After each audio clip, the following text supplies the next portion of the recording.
কিছু মানুষকে বোঝানোর ক্ষমতা আমাদের নেই, তাই নিজে থেকে দূরে সরে যাওয়াটাই বুদ্ধিমানের কাজ। সময় থাকতে প্রিয় মানুষটাকে মূল্য দিও, হারিয়ে গেলে কেঁদে কি লাভ। সম্পর্ক টিকিয়ে রাখার ইচ্ছা যদি দুপাশ থেকেই থাকে, তবে কোনো সম্পর্কই ভাঙা সম্ভব নয়। যদি কমে যায় ভালোবাসা আর বেড়ে যায় দূরত্ব, বুঝে নিও প্রয়োজনের চেয়েও বেশি তুমি দিয়েছিলে গুরুত্ব।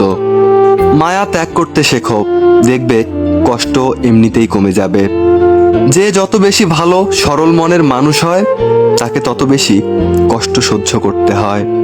নিজেকে এমনভাবে তৈরি করো যে তোমাকে ছেড়ে চলে গেছে সে যেন তোমার জীবনে ফিরে আসার জন্য আফসোস করে। এ শহরে ক্ষণিকের জন্য হাত ধরার মানুষের অভাব হয় না, শুধু অভাব হয় সারাটা জীবন হাত ধরে পাশে থাকার মানুষের।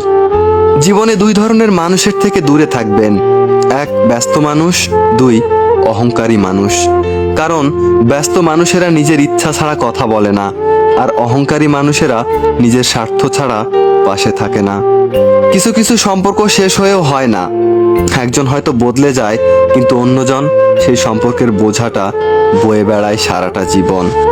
গুরুত্ব তাকেই দিও যে তোমার মূল্যটা বোঝে। ঠাট্টার ছলে যে তোমাকে মানুষের মাঝে অপমান করে, তাকে তুমি বন্ধু বানিও না। প্রিয় মানুষের সাথে কথা না বলে থাকাটা সত্যিই খুব কষ্টের। ধৈর্য মানুষকে উন্নত করে, আর রাগ মানুষকে ধ্বংস করে।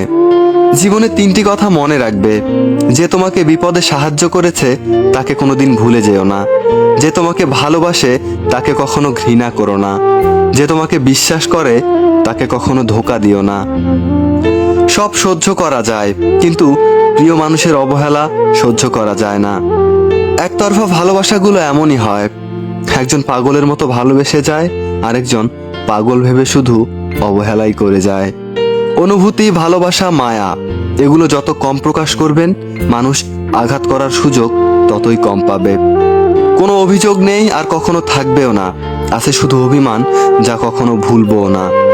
সময়ের সাথে যদি কোনো সম্পর্ক নষ্ট হয়ে যায়, তাহলে বুঝে নিও সে সম্পর্কে ভালোবাসা নয়, প্রয়োজন ছিল।